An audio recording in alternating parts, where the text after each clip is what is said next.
Dominique Delacroix, vous êtes le meunier de ce site ici à Hollange, mais vous n'étiez pas meunier avant ceci, avant de reprendre le moulin. Je ne suis plus le meunier. Vous n'êtes plus le meunier, ben voilà, tiens. Je ne suis plus le meunier. Le meunier, c'est ma fille. Ah ben on reviendra sur elle tout à l'heure. Mais Alors, j'ai dites-moi, été le meunier pendant 20 ans, oui. pendant 20 ans. Et avant ça, parce que ce n'est pas votre métier initial. Ah ben avant ça, moi quand j'étais gamin, je voulais être jardinier. Mes parents n'ont pas voulu, alors j'ai été faire la médecine, Ouais. qui était ce qui avait de plus proche du métier de jardinier. Ben oui. Et puis après la médecine, j'ai fait de la recherche parce que c'était encore très proche du jardinier dans le côté observation et émerveillement de ce qu'on peut trouver dans la nature, dans les fonctionnements de la biologie, du corps humain, des plantes. Et puis la recherche m'a mené un jour à l'industrie où j'ai été directeur de recherche et développement pendant une dizaine d'années. Ça a été des années passionnantes. La médecine a été passionnante aussi. Mais enfin, à 41 ans, j'ai eu l'impression que j'avais fait ce que papa et maman voulaient que je fasse et qu'il était temps de me regarder moi-même. Et s'est présenté l'occasion de m'arrêter ici, au moulin de Hollange. Oui, ça s'est fait comment? Ça s'est passé comment? Vous l'avez découvert comment ce moulin? Et je cherchais un endroit où je pouvais avoir un cadre de verdure, de proximité du bon Dieu, où je C'était ça la pouvais, première recherche, quoi. voilà, où je pouvais passer un peu de temps seul à réfléchir. Vous savez, diriger des gens en recherche et développement, ce sont des universitaires très calés, j'en avais 150 à mener. Diriger, c'est apporter une valeur ajoutée, donc il fallait du temps, un endroit de recul. Et je cherchais mon endroit de recul. Et puis je suis tombé dans ma recherche d'endroits magiques sur ce moulin, avec des vieux meuniers, frères et sœurs, qui faisaient tourner cet endroit et qui allaient arrêter. Donc le moulin fonctionnait toujours, mais vous nous dites justement qu'il était en phase de s'arrêter. Et voilà, il restait 3 mois et puis ils avaient décidé de détruire les machines au chalumeau parce que personne n'avait voulu racheter leur affaire. Et il faut dire que l'affaire, évidemment, elle était mourante. Le meunier disait toujours, c'est un bateau que l'on fait encore tourner une fois par jour, mais à quai. Voilà, ça c'était le moulin en 1991, au moment où je vais le reprendre. D'accord. Et vous, avec l'idée déjà peut-être de faire le meunier, enfin le meunier, de travailler... Non. En fait, j'étais fasciné par le cadre humain de ce qui se passait ici. En fait, d'abord les odeurs dans le moulin, la clientèle, même rare, mais qui venait ici, avait l'air tellement heureuse de venir. L'activité de boulangerie qui existait de manière minime, ils cuisaient du pain une fois tous les 15 jours. Les gens venaient, le pain était délicieux. Il y avait un côté humain extraordinaire.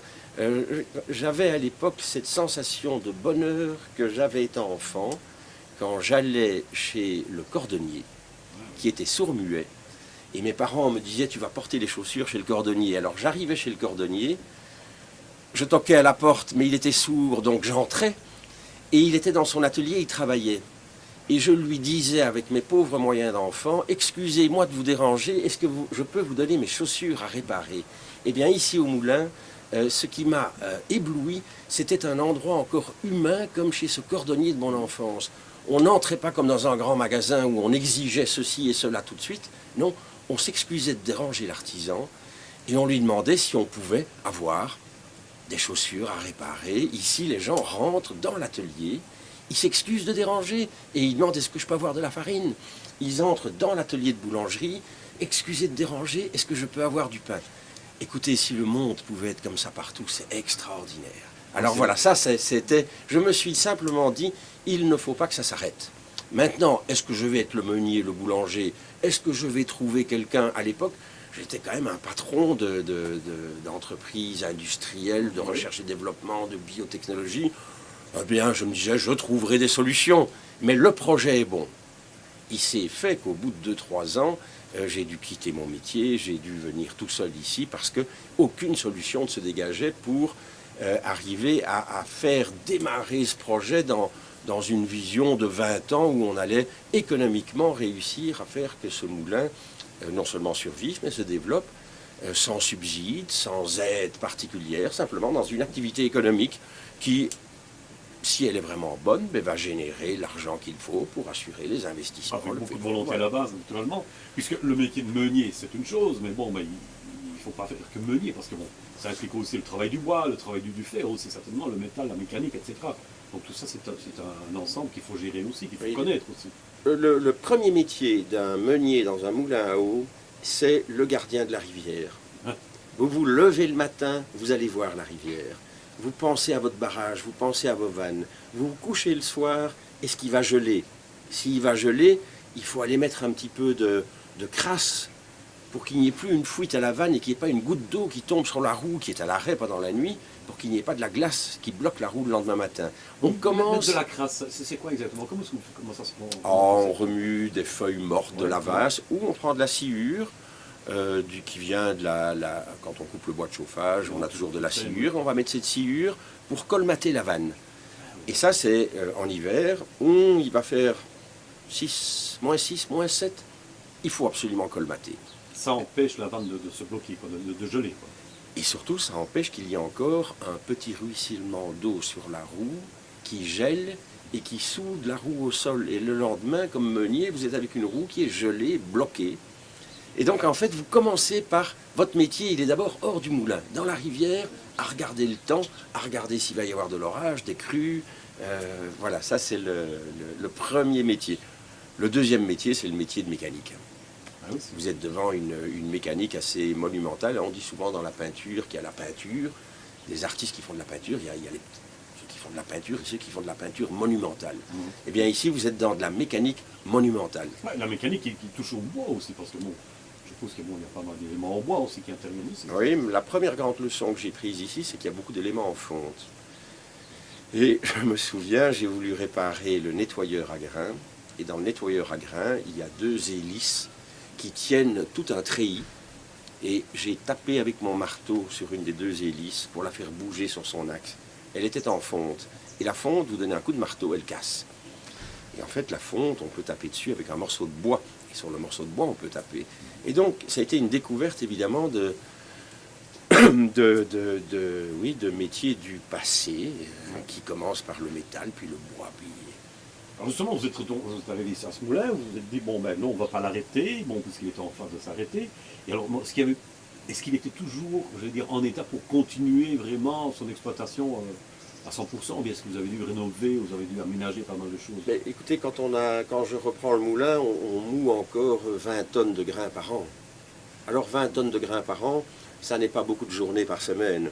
Donc on a le temps de tomber en panne, on a le temps de réparer un tas de petites choses et finalement de fonctionner avec des machines qui ne sont peut-être pas optimales, mais qui tournent encore. Mais évidemment, une fois qu'on est monté à 40 tonnes par an, et puis à 60 tonnes par an, aujourd'hui on est à 300 tonnes par an. Évidemment, sont apparus les vrais problèmes.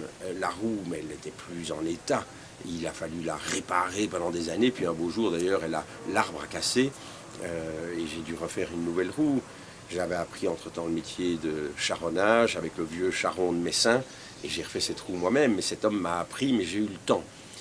On n'avait pas trop d'activité au début, donc on avait le temps de se laisser apprivoiser par ces machines qui tournaient, mais qui avaient énormément de problèmes. Pour vous donner un exemple, l'arbre vertical de la meule à décortiquer, une meule à décortiquer, c'est une meule comme une meule à farine, mais vous avez un arbre qui vient de la transmission de force depuis les engrenages de la roue. L'arbre passe à travers la meule dormante, et puis il vient porter la meule tournante, et il fait tourner la meule tournante sur une meule dormante qui, elle, ne bouge pas. Mais l'arbre passe à travers la meule dormante. Aujourd'hui, il y aurait partout un roulement à billes, mais à l'époque, il n'y avait pas de roulement à billes, c'était des coussinets en bois. Et ces coussinets en bois, tous les X tonnes, on ouvre la meule, donc on sort cette énorme pièce d'1 tonne avec le palan, et puis on va resserrer les coussinets autour de l'arbre en métal. On va recouler du suif, c'est de la graisse de bœuf et pas de la graisse de porc, parce que la graisse de bœuf fond à une température plus élevée que la graisse de porc. Ça, c'est des choses qu'il faut apprendre. Et puis on referme le tout. Mais évidemment, ces pièces de bois qui servent de roulement, en fait, s'usent, mais elles usent encore beaucoup plus la pièce de métal. Et donc un jour, je me suis rendu compte, en démontant complètement les pièces de bois, qu'il ne me restait plus que 2 cm de diamètre de mon axe en métal qui au départ faisait 10 cm. Donc il a fallu... C'est quand même le bois qu'il a usé. Ah oui, oui, oui. Ah, c'est curieux, ça. Donc il a fallu sortir cet arbre, faire tourner un nouvel arbre, remplacer ça. Et puis voilà, ça a été dans toutes les machines, on a vécu ça. Mais ça a pu se faire relativement progressivement, puisqu'au début, heureusement, l'activité n'était pas trop importante. Je dis heureusement pour cet aspect-là. Sur l'aspect économique, c'était un problème. Tous ces travaux, à un moment donné, bon, ben, c'est vrai que ça n'arrête jamais, il y a toujours de la préparation à faire. Mais enfin, dans les grandes lignes, le moulin, il roule à ce moment-là, il partait. Voilà. Et puis vont venir évidemment, tous les 5 ans, une très grosse panne. Le plus gros accident va être le bris de la roue. C'est ce tronc d'arbre qui fait l'axe de la roue. Il porte 2 tonnes. Il porte un engrenage en fonte avec toutes ses dents en bois qui lui seul fait déjà 1,5 tonnes. Puis il porte toute la structure de la roue qui est une roue dessus. Donc c'est une roue à auget extrêmement lourde en bois. Cet arbre va casser, mais il casse. Vous ne le voyez pas qu'il a cassé. Mais le fait qu'il casse va faire qu'un petit angle va se donner sur l'engrenage de fonte. Et l'engrenage de fonte qui va prendre un tout petit angle, les dents n'entrent plus bien dans l'engrenage suivant.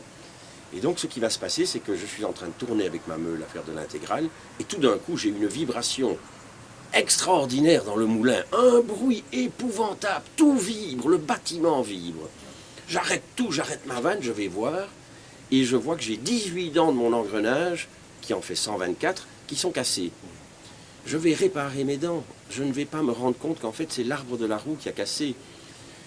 8 jours plus tard, je recasse. Rebâtiment qui vibre. Donc ce sont des apprentissages assez douloureux. Ce sont des moments pas faciles. Et puis bon, ben voilà, il va s'avérer que la roue est foutue. Heureusement, on a déjà toutes les pièces qui sont préparées pour faire une nouvelle roue. Et va partir une aventure formidable qui est la construction d'une nouvelle roue. Ça va m'animer. Ce sont des moments de grande animation. Du temps, tout ça, non? Ça prend énormément de temps. J'ai tout le temps. J'ai tout le temps. Ça fait aussi. Alors vous avez repris ce moulin, bien sûr, et bon, relancé le travail de recherche aussi, je pense, avec la faculté des Anglais en agronomie, avec sur l'épeautre. Ben, au bout d'une dizaine d'années, on pourrait rythmer comme ceci. Au bout d'1 an, je crois que je sais tout. Au bout de 3 ans, je me rends compte que je ne sais rien. Et au bout de 10 ans, je crois que je sais vraiment. Et puis, une fois que je sais vraiment que je maîtrise, ben, je commence à m'ennuyer. Je me dis, ben, tiens, on reprendrait bien un travail de recherche sur l'épeautre. Pourquoi? Parce que au fil des années où l'activité de meunerie et de boulangerie se développe, et au bout de 7-8 ans, elle va commencer à se développer ici de manière exponentielle. On a vraiment une réussite économique qui est tout à fait surprenante. On voit arriver de plus en plus de clients qui viennent aussi bien d'Allemagne, de Hollande ou de Belgique en disant, écoutez, on vient chez vous parce qu'on est certain qu'ici, la farine d'épeautre qu'on va acheter, c'est de la vraie farine d'épeautre. Et la deuxième chose qu'ils me disent, notre médecin, souvent notre homéopathe, pense que l'épeautre a des vertus qui pourraient nous aider dans la pathologie que nous avons. L'un, c'est un gros problème d'eczéma, un problème de psoriasis, des aftes dans la bouche, voire même des gens qui ont des cancers. Et donc moi, comme ancien médecin-chercheur, je me dis quand même, il n'y a pas beaucoup de données scientifiques qui permettent de prouver que ce que racontent ces médecins, homéopathes et autres soit très sérieux. Si on faisait une recherche, un travail de recherche, pour voir véritablement si l'on peut identifier dans l'épeautre quelque chose qui le différencie du froment, sur le plan biochimique, et qui permettrait d'expliquer les vertus que l'on prête à l'épeautre. Et alors on va se lancer dans un premier travail qui va durer 3 ans, où le Moulin de Hollange va financer un projet de thèse de doctorat pendant 1 an, puis la région wallonne prendra le relais avec un projet First Université, et puis au bout de 3 ans, on va proposer dans le cadre d'un concours de la région wallonne un projet multidisciplinaire entre 5 facultés, une de pharmacie, une de chimie, une d'agronomie, le CRAO, et on va être élu lauréat, et on va avoir alors un fantastique budget qui va permettre de mener une autre recherche très très approfondie sur les caractéristiques biochimiques qui différencient l'épeautre du froment. Et ce sont des années tout aussi passionnantes parce qu'à côté de l'activité du moulin, je peux reprendre de l'activité de recherche et finalement je me retrouve directeur de thèse de doctorat à la faculté d'agronomie. C'est la première fois qu'un médecin d'ailleurs dirige une thèse de doctorat en agronomie, c'est très amusant. Et je me rapproche finalement de mon enfance, des métiers de jardinier que je voulais faire. Ah oui, on en revient toujours Voilà. à cette enfance où Voilà. on a été fasciné justement par tout cela. Alors bon, on voit ce site ici qui est merveilleux, hein, d'ailleurs. Bon, on n'est pas encore complètement terminé à ce qu'on peut voir, il est toujours un petit peu en évolution. Et vous en avez fait aussi, j'oserais dire, une réserve naturelle, non? Parce que ça ressemble un peu à ça, non? C'est un peu... Mais au départ, il y avait une volonté de faire un paysage. Voilà. Donc je crois qu'on ne vend pas ici que de la farine et du pain. On vend aussi, comme on l'a dit tantôt, de la paix. Et la paix, c'est une relation entre des clients et des artisans qui est une relation pacifiée quand même qu'on a de plus en plus de mal à trouver dans la société d'aujourd'hui. Mais on vend aussi un cadre de paix. Et ce cadre de paix, je ne l'ai pas fait pour les autres, je l'ai d'abord fait pour moi. Et donc, je l'ai fait comme j'avais envie qu'il soit. Il faut se rendre compte que la vallée qui est ici derrière le moulin, c'était des sapinières. Ici, il n'y avait que des sapins. Un petit bout de prairie par-ci par-là, des sapinières et un canal du moulin qui fait 850 mètres, qui était dans un état épouvantable. Et donc, j'ai profité du prétexte qu'il fallait refaire la digue du canal pour en fait remuer 50 000 mètres cubes de terre dans toute la vallée, enlever toutes les sapinières, et finalement les trous dans lesquels on a prélevé cette terre pour refaire les digues du canal, on les a aménagés en étant lagunaires, et puis on a fait quelques aménagements plutôt structurels ici pour les sorties de canaux, et est arrivé un paysage qui est celui qu'on voit aujourd'hui, les arbres ayant poussé, on continue à planter. J'en suis, moi, évidemment, le premier gardien. Et on revient de nouveau à ce goût de jardinier de l'enfant, qui a peut-être été le vrai prétexte pour lequel j'ai acheté ce moulin. C'est magnifique quand on vous entend, et vous faites ça avec beaucoup de passion, de cœur, vous y mettez tout votre cœur, naturellement. Et bon, vous faites, j'ai fait. Et puis bon, vous arrêtez à un moment donné, ou que faites-vous encore aujourd'hui là? Vous en êtes où là aujourd'hui? Parce que vous en êtes tout ce que vous faites là. Le premier problème, c'est que le succès économique de cette activité artisanale m'a surpris.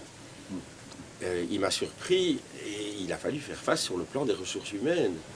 Donc je n'ai pas pu, au bout de 4-5 ans, continuer à être le téléphoniste, ouvrier, manœuvre, président, directeur général dans la poussière et puis dans les papiers, faisant face aux administrations et tous les problèmes que peuvent poser ce type d'artisanat qui n'est plus dans les normes. Donc il n'y a plus rien dans les nouvelles normes qui arrive à s'adapter à ceci. Donc on doit mettre aussi bien sa cravate et son veston pour les discuter avec même des ministres de temps en temps pour dire écoutez, il faut voter un arrêté royal spécial pour les petits moulins, mais il faut en même temps être dans la poussière, ramasser ses crasses. Alors il a fallu trouver du personnel. Et donc j'ai engagé avec beaucoup de difficultés. On a eu 3 ouvriers successifs, ça a été un échec. Et puis finalement, le hasard de la vie a voulu que des gens plus simples se présentent ici. C'était des personnes en panne. Oui, justement, parce que vous parliez des ouvriers, si on peut le savoir, l'échec est dû à quoi alors? Tu es habitué à travailler à ce genre de rythme? Écoutez, je pense effectivement, vous touchez le mot, c'est le rythme. Je pense que les jeunes qui sont venus travailler ici se plaignaient d'un manque d'excitation, d'une solitude, de travailler seul.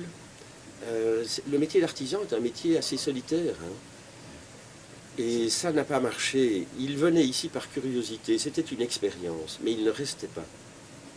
Et puis sont venus des jeunes qui étaient en fait au chômage, mais pas parce qu'ils étaient paresseux, parce que le travail moderne dans la ville n'était pas adapté à eux. C'était des enfants de petites fermes ardennaises. Et j'en ai pris une première, puis un deuxième, et puis maintenant Adrienne a pris une troisième. Tous sont partis du chômage, tous sont arrivés venant d'un grand savoir que l'on peut acquérir comme enfant dans une ferme, mais d'un manque de confiance en soi face au monde moderne. Et ici, ils ont trouvé un lieu pour exprimer ce qu'était leur don. Et aujourd'hui, vous avez Jocelyne qui dirige la boulangerie. Je peux partir une semaine, maintenant Adrienne peut partir. Elle dirige totalement l'entreprise sur le plan du planning, la boulangerie. Christophe, qui vient de l'enseignement spécial, il a évidemment cheminé très longuement avant de pouvoir être engagé comme ouvrier. Il a fallu 7 ans, avec tous les contrats spéciaux qui existent, mais il est finalement devenu ouvrier. Aujourd'hui, il pilote le moulin. Il a une oreille extraordinaire pour entendre ces machines. Et puis maintenant arrive Emmanuelle, je pense qu'elle a aussi ces dons qu'ont certains jeunes que vous ne pouvez pas adapter à l'emploi du monde moderne, mais que vous mettez dans un type d'artisanat comme ceci, ils expriment des choses extraordinaires. Ils ont des dons, tout le monde a un don. Le problème, c'est de trouver l'endroit où il peut exprimer ce don. Et donc je pense qu'un vieux métier comme celui-ci, la sensualité de ces métiers artisanaux permet à certains d'y trouver une manière d'expression d'eux-mêmes qui en font des gens fantastiques. Ce qui est magnifique d'autant plus, puisque nous sommes en 2011, il ne faut pas oublier non plus. Donc Voilà. Ces artisans-là ils sont heureux maintenant. Parce que, Tout à fait. en fait, et vous aussi, naturellement. Tout à fait. Hein, je crois aussi. Tout à fait. Oui. Maintenant, la question qui se posait, c'est que, évidemment, pour continuer, il fallait absolument que quelqu'un se présente pour diriger cette affaire, mais tout en acceptant d'être artisan lui-même. J'ai 59 ans, je vais avoir 60 ans en janvier, il faut quand même pas mal d'années pour maîtriser un outil comme celui-ci. Il était donc utile de chercher un candidat. Donc ça fait 5 ans que je laisse entendre que je cherche un candidat. Il s'en est présenté plusieurs. Il y en a un qui a été très proche de passer la rampe. Et à ce moment-là, ma fille, qui faisait ses études, qui avait fini ses études de droit, qui faisait ses stages d'avocate, est venue me voir en disant « Mais au fond, tu m'as toujours dit que les choses les plus géniales, c'était les choses les plus simples. Quoi de plus simple que de reprendre ton affaire ?» Et elle m'a fait tilt en disant « Oui, ça c'est une bonne candidate, parce que aujourd'hui, le moulin a besoin de quelqu'un qui s'occupe des produits du moulin. » Moi, je me suis beaucoup occupé de la machinerie du moulin, de développer le nouveau pain, les nouvelles farines. Mais aujourd'hui, on fait beaucoup de pain, beaucoup de farines, des farines très particulières. Il faut quelqu'un qui soit beaucoup plus produit, qui aime les produits de bouche. Et alors, le don de ma fille, c'est certainement d'être passionnée par les produits de bouche. Et donc, elle a, je pense, apporté énormément depuis 3 ans qu'elle est là pour structurer de manière beaucoup plus pointue ce que nous faisons en termes de produits, que ce soit du pain ou de la farine. Ouais, elle était à bonne école aussi quand elle a vu tout ce que son père a fait pendant toutes ces années-là aussi. Hein, je crois que ça vient un peu de là aussi. Hein, Elle vous le dira. Ça... ouais, c'est vrai, on va certainement on va la retrouver bientôt. Hein.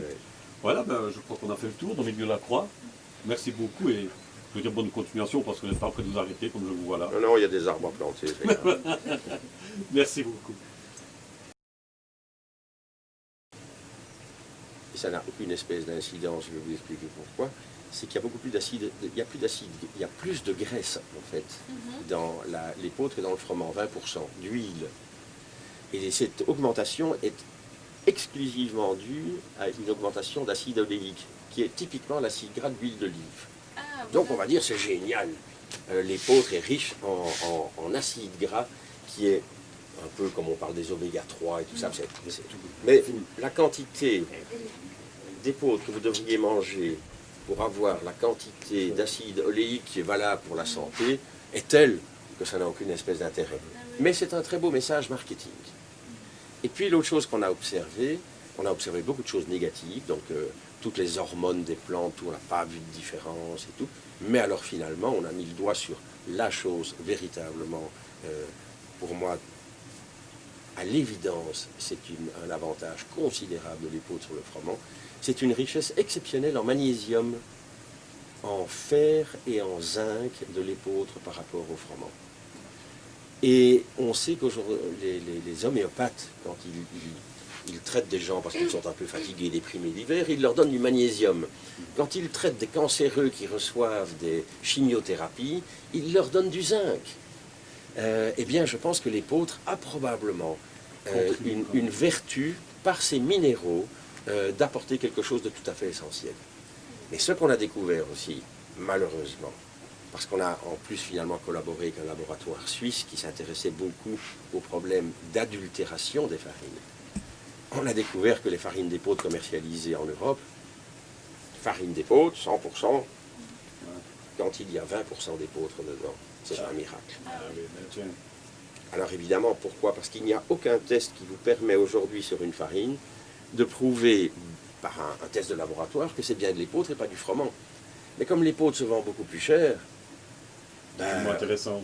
ben on va mettre au début, oh si on mettait 50% de froment, ou 50% de seigle, ou n'importe quoi. Et puis on en met 60%, les gens ne le voient quand même pas. Puis on en met 80%. Mais on en est là aujourd'hui. Les farines d'épeautre qui sont vendues dans le nord de l'Europe, en tout cas, les 7 lots qu'on a testés, 1, 45%, 4, entre 12 et 20%, et 1, 0%.